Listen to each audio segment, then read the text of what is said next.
মাঝে বাংলাদেশের অবস্থান। উত্তরে হিমালয়, দক্ষিণে বঙ্গোপসাগর, মাঝখানে মাত্র 40 মাইল চিকেন নেক বাংলাদেশের উন্নয়নের পথে বাধা হয়ে আছে। এই 40 মাইলের বাধা ঘুঁচে দিতে পারলে বাংলাদেশের উন্নয়ন কেউ বেঁধে রাখতে পারবে না, বলেছেন প্রধান উপদেষ্টা ডক্টর মোহাম্মদ ইউনূস। ওরা এক পায়ে খাড়া, নেপাল বারে বারে বলছে আমাদেরকে নিয়ে যাও, আমরা এক পায়ে খাড়া নেবার জন্য মাঝখানে ওইটুকু পথ অতিক্রম করার সুযোগ আমাদের এখন দেওয়া হচ্ছে না। আশা করি তাদেরই কারণে, তাদের অর্থনৈতিক কারণে সেটা আমাদের পেতে। বাংলাদেশের বিনিয়োগ সম্ভাবনা দেখতে এবছরই আসছেন বিশ্বের সবচেয়ে ধনী ব্যক্তি ইলন মাস্ক। বাংলাদেশকে আস্থায় নিয়ে কথা বলেছেন ডক্টর মোহাম্মদ ইউনূসের সাথে। অন্যদিকে আমেরিকা সফরে গিয়ে মার্কিন রাষ্ট্রপতি ডোনাল্ড ট্রাম্পের মন গলাতে পারেননি ভারতের প্রধানমন্ত্রী নরেন্দ্র মোদী। মোদীর সফরের দিনে ভারতের উপর অতিরিক্ত ট্যাক্স আরোপ করেছেন। ট্রাম্প প্রশাসনের গুরুত্বপূর্ণ ব্যক্তি ইলন মাস্কের সাথেও আলাপেও বিনিয়োগের বরফ গলাতে পারেননি মোদী। আগেই বিকল্প পথ খোলা রেখেছিলেন ইলন মাস্ক। ফোন করে সামাজিক ব্যবসার পথিকৃৎ ডক্টর মোহাম্মদ ইউনূসকে। দক্ষিণ এশিয়ায় স্টারলিংকের ব্যবসা প্রসারিত হবে বাংলাদেশ থেকেই। শুধু নেপাল ভুটান নয়, 7 সিস্টার্স সহ ভারতের প্রতিটি অঞ্চলে যাবে বাংলাদেশের পণ্য।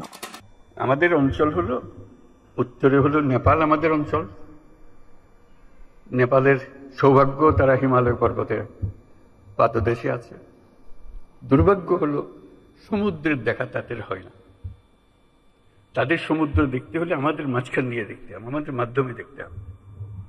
ভুটান একই কাণ্ড, তারও সমুদ্র দর্শন হয় নাই।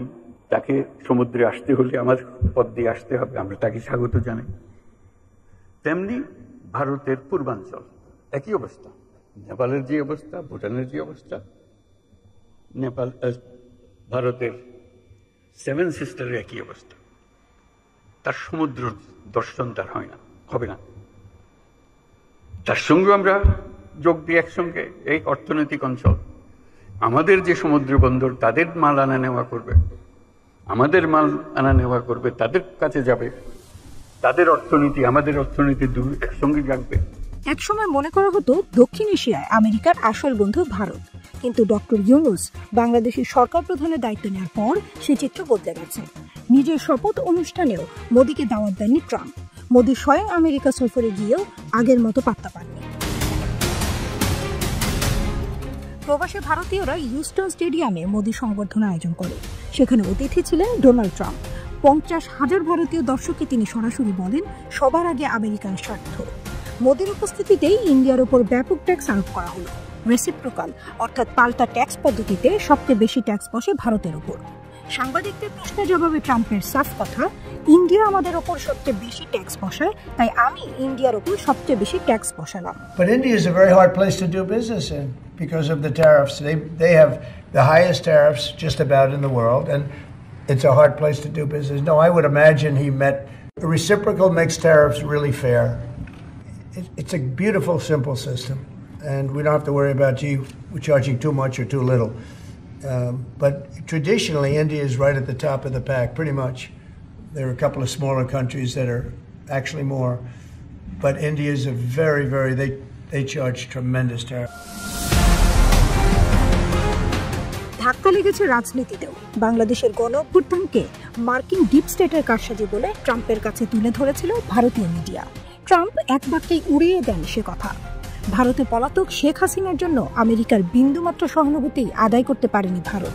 উল্টো ইলন মাস্কের দপ্তর জানিয়েছে ভারতের মার্কিন অনুদান বাতিল করা হয়েছে। মাস্কের সাথে মোদীর বৈঠকও এক অর্থে অসফল।